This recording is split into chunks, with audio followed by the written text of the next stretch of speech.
नमस्कार दोस्तों, मैं नरेश शर्मा काव्य क्लासेस के ऑनलाइन प्लेटफॉर्म पर एक बार फिर से आपका हार्दिक स्वागत करता हूं। और काव्य क्लासेस आपके लिए लेके आया है दोस्तों 2019 का संपूर्ण सार संग्रह करंट अफेयर्स के रूप में, समसामयिकी के रूप में, जो आपके लिए जो है विभिन्न परीक्षाओं में जो है बहुत ही काम आने वाला है दोस्तों। तो ये वीडियो लेक्चर्स की श्रृंखला आप अपने प्ले लिस्ट में संभाल के रख लीजिए, क्योंकि आपके लिए ये आने वाले एग्जाम्स में बहुत ही महत्वपूर्ण साबित होने वाली है दोस्तों। और एग्जाम्स में जो है लगभग सभी एग्जाम्स को ये जो है लेक्चर्स कवर करेंगे। इनमें जो है 2019 का जो है एकदम क्रमबद्ध तरीके से जनवरी से लेकर दिसंबर तक का जो है हम महत्वपूर्ण करंट अफेयर्स आपके लिए जो है इकट्ठा करके लेके आए हैं, जो एक तरह से आपके लिए प्रश्नों में बहुत ही काम आने वाले हैं दोस्तों। तो आज के लेक्चर में जो है हम नवंबर माह के करंट अफेयर्स के बारे में चर्चा करेंगे। और बात करें पहले पॉइंट के बारे में, 3 नवंबर,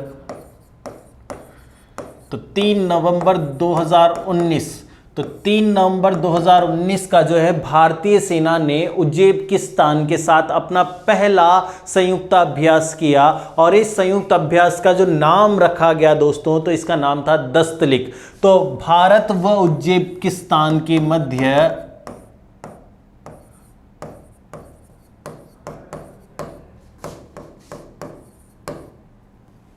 भारत व उज्बेकिस्तान के मध्य जो है पहला युद्धाभ्यास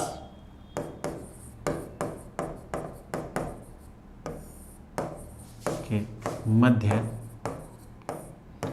पहला संयुक्त युद्धाभ्यास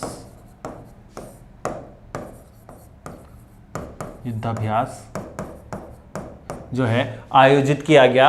और इस युद्धाभ्यास का जो नाम रखा गया दोस्तों, तो इस युद्धाभ्यास का नाम रखा गया दस्तलिक। और ये दस्तलिक युद्धाभ्यास जो है ये आयोजित कहां पर किया गया, तो ये आयोजित किया गया चिरचिक, स्थान है इसका चिरचिक। और ये चिरचिक कहां पर है, तो ये चिरचिक प्रशिक्षण क्षेत्र जो है उज्बेकिस्तान में ही है दोस्तों। तो ये उज्बेकिस्तान में जो है आयोजित किया गया, उज्बेकिस्तान में आयोजित किया गया।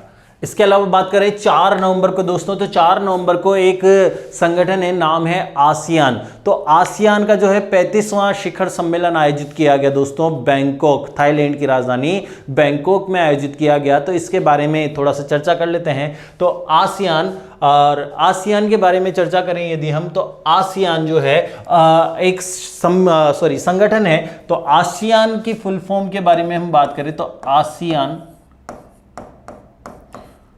और इसकी फुल फॉर्म जो है दोस्तों, तो इसकी फुल फॉर्म है association of south east Asian Nations.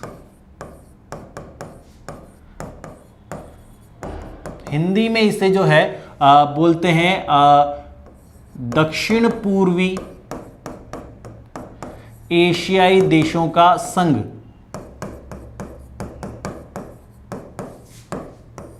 देशों का संघ इसको बोलते हैं। और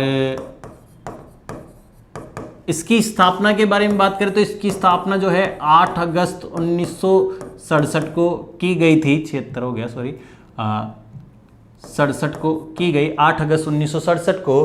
और इसका मुख्यालय जो है ये है जकार्ता, इंडोनेशिया की राजधानी है ये वर्तमान में, लेकिन बदली जाएगी जल्द ही। और इसके मुख्य निदेशक जो हैं, इसके निदेशक का जो नाम है ये है वर्तमान में लिम जॉक होई। और इसके सदस्य देश जो हैं 10 हैं। और इसका जो है शिखर सम्मेलन,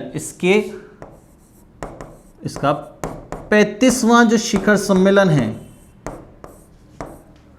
इसका 35वां शिखर सम्मेलन जो है कहां पर आयोजित किया गया है, Bangkok.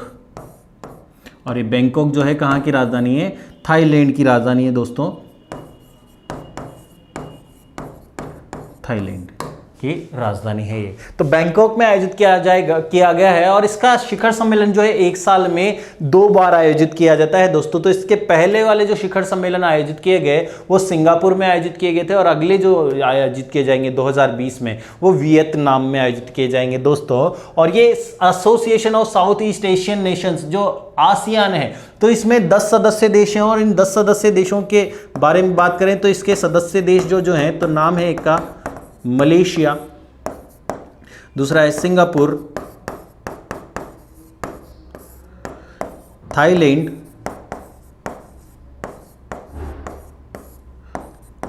Laos, Vietnam,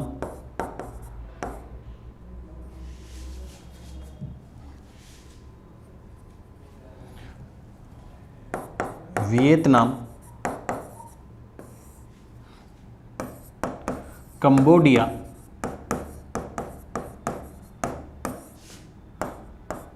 Philippines,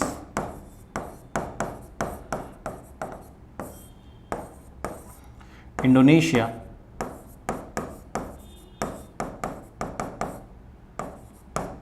Brunei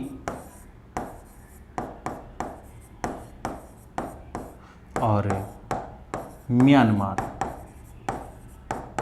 तो ये 10 सदस्य देश हैं इसके आसियान के। तो बहुत महत्वपूर्ण संगठन है और ये सारी जो है जानकारी आपके लिए जो है काफ़ी महत्वपूर्ण है। तो ASEAN association of south east Asian nation 8 अगस्त 1967 की इसकी स्थापना है, जकार्ता में मुख्यालय है। इसके महानिदेशक जो है लिम जो खोई, सदस्य देश 10 हैं और इसका मुख्य उद्देश्य स्थापना का जो है सदस्य देशों को जो है आपसी सहयोग प्रदान करना है व्यापार तथा विकास हेतु। और इसका जो है 35वां शिखर सम्मेलन बैंकॉक में जो है आयोजित किया गया है और 1 वर्ष में इसका 2 शिखर सम्मेलन आयोजित किए जाते हैं और सेम ही देश में आयोजित किए जाते हैं दोस्तों।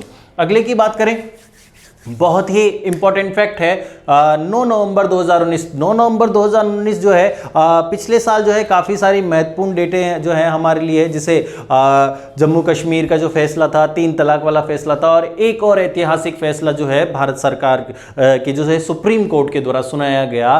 500 सालों से जो है मुकदमा चल रहा था दोस्तों, कितने 500 सालों से जो मुकदमा चल रहा था राम जन्मभूमि को लेकर, और जो है राम जन्मभूमि ट्रस्ट और जो है सुन्नी वक्फ बोर्ड के बीच में जो है अयोध्या में राम जन्मभूमि और बाबरी मस्जिद के बीच में जो है क्या चल रहा था, काफ़ी सालों से जो मुकाबला चल रहा था, 500 साल ही हो गए थे लेकिन नतीजा कुछ भी नहीं निकला। तो इस साल जो है इसका नतीजा आया और नतीजा जो है क्या आया, तो सुप्रीम कोर्ट के द्वारा जो है 9 नवंबर 2019 को जो है ये नतीजा सुनाया गया। यहाँ पर आप देख रहे हैं जिसको हम राम जन्मभूमि कहते हैं और जो है मुस्लिम इसको जो है बाबरी मस्जिद के नाम से जाना जाता है। तो काफ़ी जो है संवेदनशील मामला था और सरकार को भी जो है अभी तक किसी भी सरकार में इतना दम नहीं हुआ कि इसकी जो है सुप्रीम कोर्ट में जो क्या है लगातार सुनवाई हो सके और फैसला सुना सके। तो इस बार जो है लगातार इसकी सुनवाई की गई और ये 500 साल पुराने मुकाबले का जो है फैसला सुनाया गया और फैसले के तहत जो है 5 जजों की जो है विशेष पीठ इसमें बैठी और 5 जज जो इसमें शामिल हुए। जब भी पीठ बैठती है दोस्तों किसी भी विशेष मामले की सुनवाई करने के लिए, तो इसमें 4+1 जज शामिल किए जाते हैं। 4+1 का मतलब है एक तो सुप्रीम कोर्ट का मुख्य न्यायाधीश और 4 अन्य जो हैं वरिष्ठ न्यायाधीश होते हैं, जिसको बोलते हैं कॉलेजियम प्रणाली। तो कॉलेजियम ये पीठ जो बैठी, तो इन्होंने जो है लगातार सुनवाई की और इसका फैसला जो है 9 नवंबर को सुनाया गया, जिसके तहत जो है इस पीठ ने निर्णय दिया कि जो ये विवादास्पद 2.67 एकड़ जो जमीन है, 2.67 एकड़ जो विवादित जमीन है, ये किसको सौंप दी जाएगी, श्री राम जन्मभूमि ट्रस्ट को सौंप दी जाएगी। और इसके बदले में जो सुन्नी वक्फ बोर्ड है, तो इस सुन्नी वक्फ बोर्ड को 5 एकड़ जमीन कहीं अन्यत्र स्थान पर दी जाएगी, जिसे सुन्नी वक्फ बोर्ड जो भी चाहे उसे प्रयोग में ले सकता है। तो ये जो विवादास्पद जो इस जमीन थी, इसे किसको सौंप दिया गया है, श्री राम जन्मभूमि ट्रस्ट को सौंप दिया गया है। और वहां पर जो है 3 माह के अंदर जो है मंदिर निर्माण के बोर्ड का बनाने का भी आदेश दिया गया है। और बात करें इसमें, तो इसके तहत जो है श्री राम जन्मभूमि की तरफ से जो है वकील जो रहे जिन्होंने केस लड़ाई है, तो ये रहे के परासरन, और सुन्नी वक्फ बोर्ड की तरफ से जिन्होंने केस लड़ा वो रहे जाफराब जिलानी। तो ये थोड़ी बहुत इंपॉर्टेंट चीजें हैं, तो इनको मैं बता देता हूं। तो श्री राम जन्मभूमि केस का जो है नतीजा सुनाया गया 9 नवंबर 2019। तो 9 नवंबर 2019 को जो है अयोध्या फैसला जो है सुप्रीम कोर्ट के द्वारा सुनवाया गया, और ये आखिरी जो है सुनवाई थी, और इसके बाद इस मामले पर कोई सुनवाई भी नहीं होगी, ऐसा सुप्रीम कोर्ट ने कह दिया था। और केंद्र सरकार ने भी इस मामले को संवेदनशील मानते हुए जो है पूरे 24 घंटे तक जो है पूरे देश में नेट बंद कर दिया था, ताकि कोई भी जो है घटना और अफवाहें ना फैलाई जा सकें। तो अयोध्या फैसला जो है सुप्रीम कोर्ट के द्वारा 9 नवंबर 2019 को सुनाया गया, और जिसके तहत जो है राम मंदिर ट्रस्ट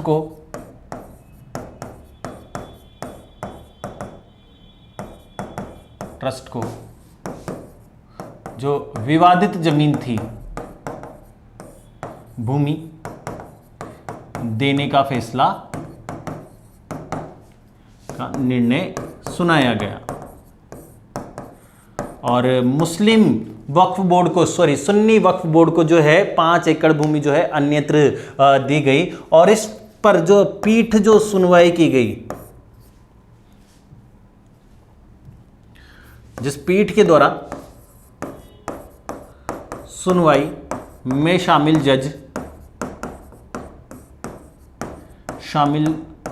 जो जज रहे, तो 5 जज रहे, इसमें 5 न्यायाधीश शामिल रहे, जिसमें पहले जो मुख्य न्यायाधीश थे CJI, ये रहे रंजन गोगोई, और रंजन गोगोई तो क्या थे, CJI मुख्य न्यायाधीश थे। दूसरे जो हैं ये हैं SA बोबड़े, शरद अरविंद बोबड़े। नेक्स्ट तीसरे की बात करें तो तीसरे जो मुख्य रहे ये रहे DY चंद्रचूड़।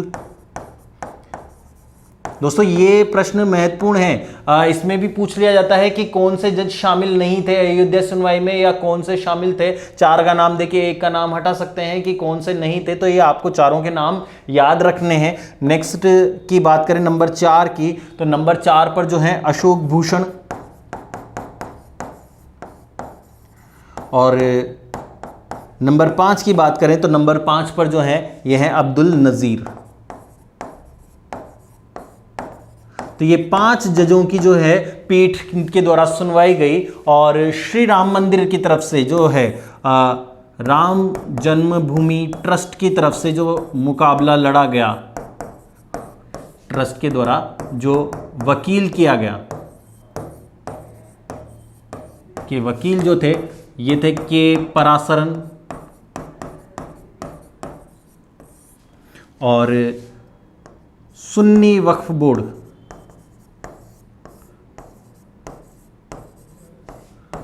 सुन्नी वक्फ बोर्ड के वकील जो रहे ये रहे जाफराब जिलानी।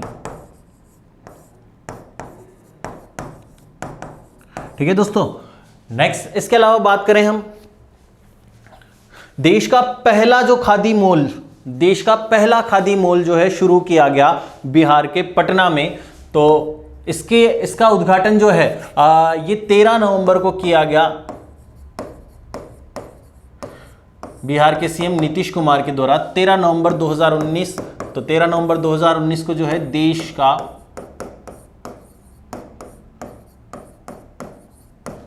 का पहला खादी मॉल, और ये देश का पहला जो खादी मॉल खोला गया, कहां पर खोला गया, पटना में।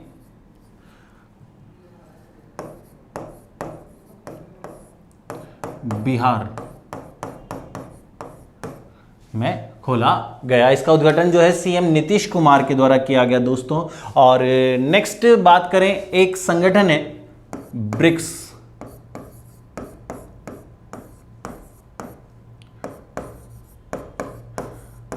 5 देशों का एक संगठन है ब्रिक्स। तो ब्रिक्स का जो है 11वां शिखर सम्मेलन जो है प्रारंभ हुआ कब से, यही 12-13 नवंबर से जो है प्रारंभ हुआ। 12 और 13 नवंबर को जो है ब्रिक्स का वार्षिक शिखर सम्मेलन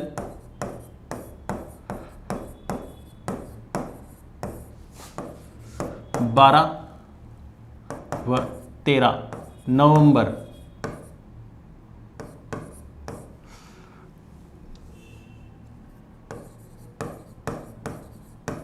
12 व 13 नवंबर को जो है ये कहां पर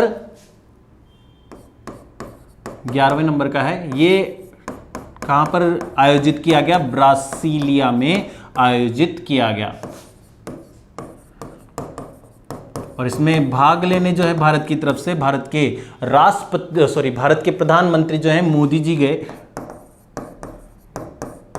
और ये ब्रिक्स के बारे में भी बता दूं तो ब्रिक्स जो है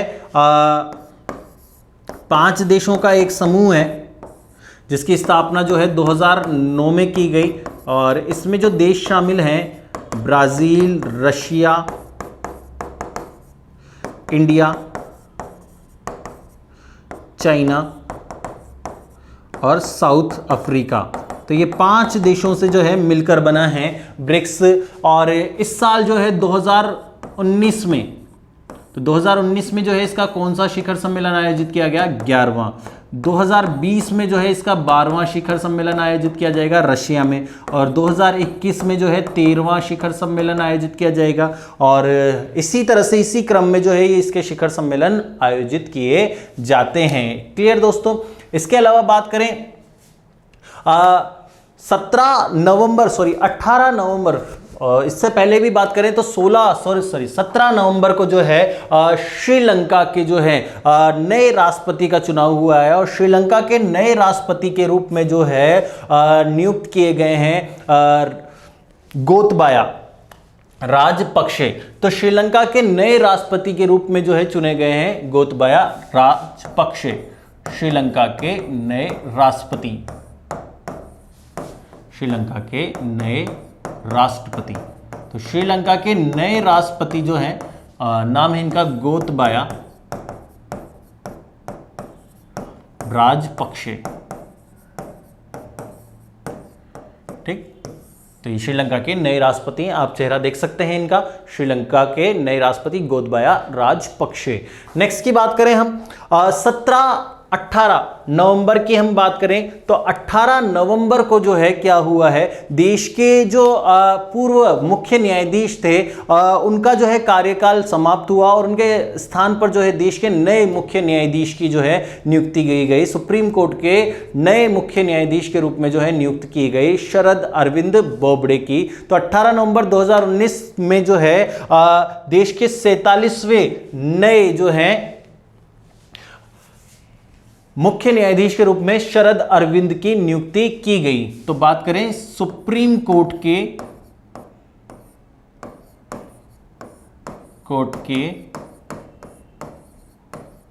नए मुख्य न्यायाधीश,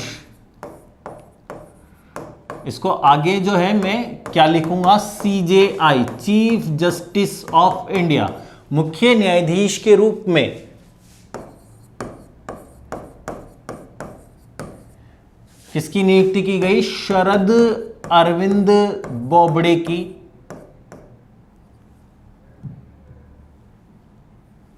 शरद अरविंद बोबडे की जो है नियुक्ति की गई है। नियुक्ति, और ये कितनी तारीख को की गई है, इसमें तारीख इंपॉर्टेंट है। क्यों इंपॉर्टेंट है अभी बताऊंगा मैं। 18 नवंबर 2019 को जो है इनकी नियुक्ति की गई है। और ये जिस दिन नियुक्त होते हैं उसी दिन से इनका रिटायरमेंट भी डिसाइड हो जाता है दोस्तों। ऐसा क्यों, तो ये कब तक रहेंगे दोस्तों, तो ये रहेंगे 23 अप्रैल 2021 तक। इनका रिटायरमेंट कब होगा, 23 अप्रैल 2021 को इनका रिटायरमेंट होगा। और ये जो है देश के 47वें मुख्य न्यायाधीश बनेंगे। सुप्रीम कोर्ट के 47वें मुख्य न्यायाधीश के रूप में इनकी नियुक्ति की गई है। और किसके स्थान पर की गई है, रंजन गोगोई के स्थान पर की गई है। ठीक है, तो बात करूं मैं सुप्रीम कोर्ट की। सुप्रीम कोर्ट की स्थापना जो है 28 जनवरी 1950 को की गई दोस्तों। और ये जो CJI है, CJI का पद जो है, ये संविधान के अनुच्छेद 124 में वर्णित है। और इसके तहत जो है देश में एक जो है सर्वोच्च न्यायालय होगा और सर्वोच्च न्यायालय के जो है मुख्य न्यायाधीश की नियुक्ति की जाएगी। किस अनुच्छेद के तहत? 124 के अनुच्छेद के तहत की जाएगी। और इसकी नियुक्ति जो है किसके द्वारा की जाती है? राष्ट्रपति के द्वारा की जाती है। किसकी सलाह पर? तो पूर्व मुख्य न्यायाधीश की सलाह पर की जाती है। और इनको शपथ भी जो है राष्ट्रपति के द्वारा ही जो है दिलाई जाती है। और इनका कार्यकाल की बात करें तो कार्यकाल मैंने यहां पर पहले ही बता दिया। कार्यकाल ऐसा क्यों? तो नियुक्ति से इनकी 65 वर्ष तक की आयु तक जो है इनका कार्यकाल होगा। तो जब इनका जो है नियुक्त किया गया उसके बाद जिस दिन इनका जो है 65वां बर्थडे आएगा उस दिन इनका रिटायरमेंट होगा। तो इनका जो 65वां बर्थडे आएगा ये 24 अप्रैल को आएगा। तो एक दिन पहले ये क्या हो जाएंगे? रिटायर्ड हो जाएंगे। तो नियुक्ति से 65 वर्ष तक की आयु तक जो है इनका क्या होता है? कार्यकाल होता है। तो इनका जो है कार्यकाल खत्म होगा 23 अप्रैल 2021 में समाप्त होगा। और देश में राष्ट्रपति के बाद उपराष्ट्रपति और उपराष्ट्रपति के बाद जो तीसरा सबसे बड़ा पद होता है ये सर्वोच्च न्यायालय के मुख्य न्यायाधीश का होता है। और जो है शरद अरविंद बोबड़े ये 47वें मुख्य न्यायाधीश हैं। इसके अलावा हम बात करें आगे की तो भारत, चलो अगले पेज पे कर लेते हैं, इसको हटा देता हूं मैं यहां पर। तो भारत और कतर की सेना के मध्य, भारत और कतर की सेना के मध्य जो है, तो भारत और कतर की सेना के मध्य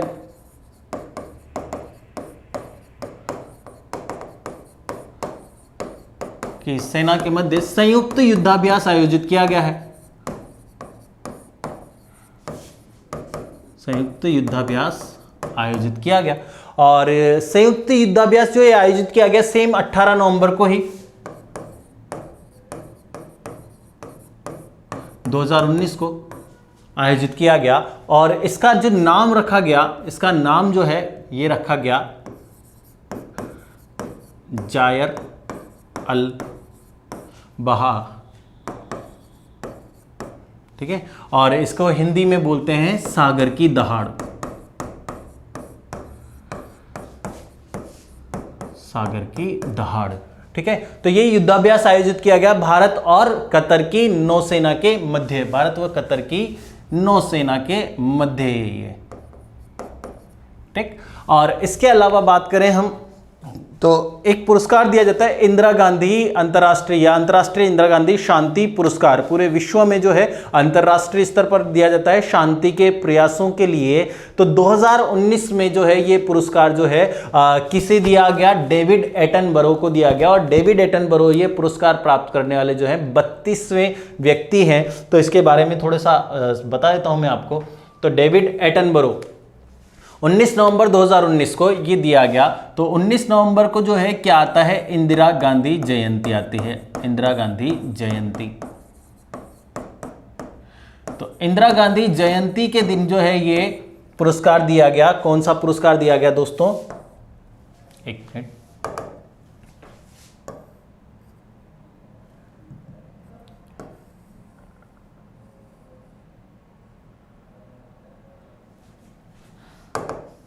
तो इंदिरा गांधी जयंती के दिन जो है ये पुरस्कार दिया गया। और 19 नवंबर 2019 को जो है इनकी इंदिरा गांधी जी की जयंती थी। और किसे दिया गया? डेविड एटनबरो को दिया गया है दोस्तों।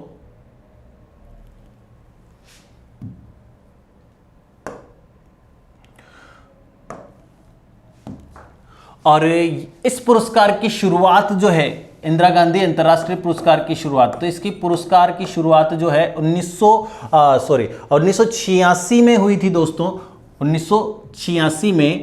और अभी तक ये 32 लोगों को दिया गया है। 2019 में जो है डेविड एटनबरो को दिया गया है। और देखो the Indira Gandhi prize peace disarmament and development for 2019 will be conferred to renowned naturalist and broadcaster sir David Attenborough. तो 2019 में जो है ये इंग्लैंड के हैं डेविड एटनबरो, इनको दिया जाएगा। नाम है इनका डेविड एटनबरो।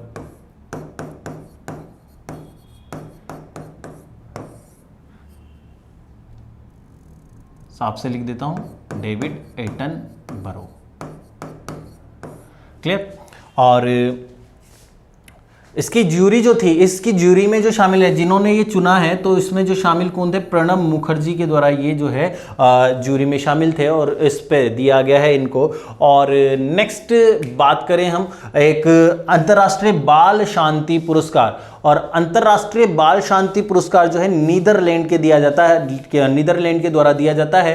और पूरे विश्व में जो भी बालक 18 वर्ष से कम उम्र के बालक बालिका हैं, शांति के प्रयास करते हैं, तो उन्हें दिया जाता है। तो 2019 में ये जो पुरस्कार दिया गया, एक तो स्वीडन की पर्यावरणविद लड़की, पिछली कक्षा में मैंने बताया भी था, काफ़ी चर्चा में, और उसको जो है लाइवलीहुड जो है राइट लाइवलीहुड अवार्ड से सम्मानित किया गया। स्वीडन का वैकल्पिक नोबेल भी कहा जाता है, नाम था उनका ग्रेटा थनबर्ग को। और एक और जो है कैमरून की जो लड़की है उनको दिया गया है।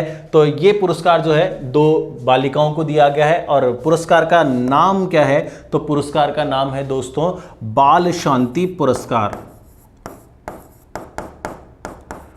बाल शांति पुरस्कार। तो बाल शांति पुरस्कार जो है डच सोसाइटी द्वारा दिया जाता है।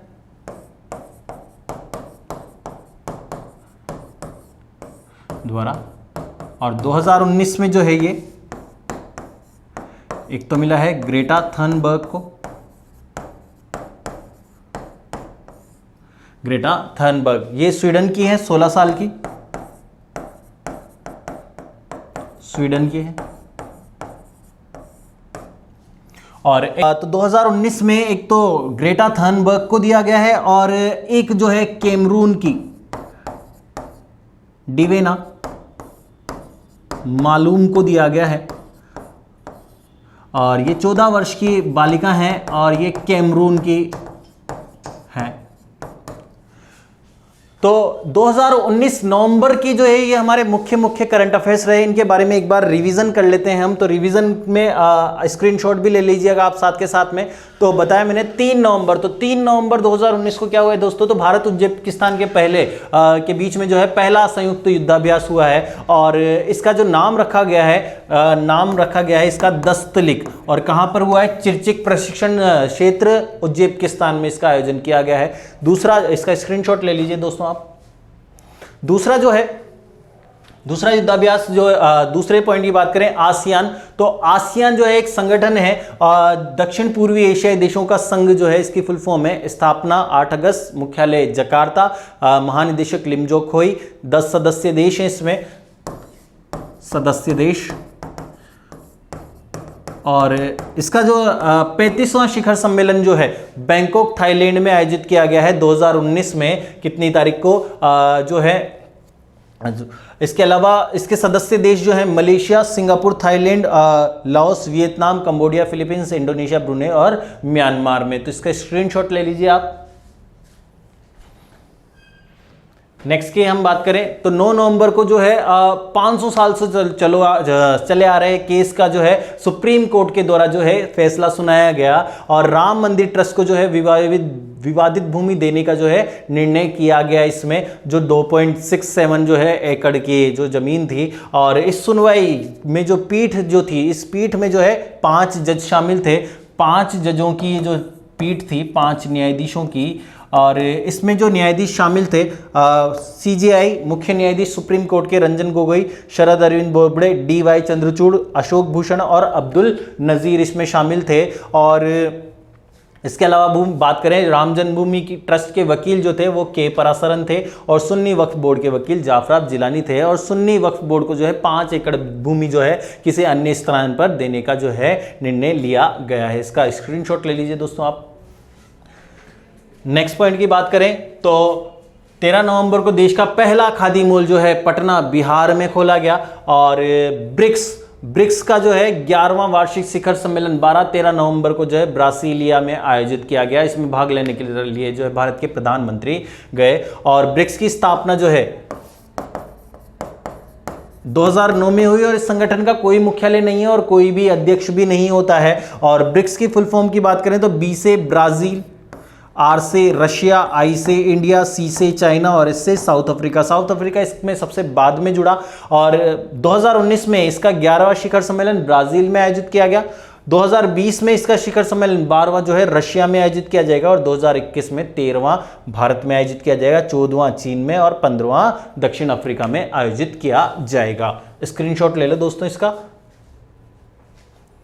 नेक्स्ट की बात करें हम, गोतबाया राजपक्षे जो है श्रीलंका के नए राष्ट्रपति होंगे और 16 नवंबर को इनका चुनाव किया गया।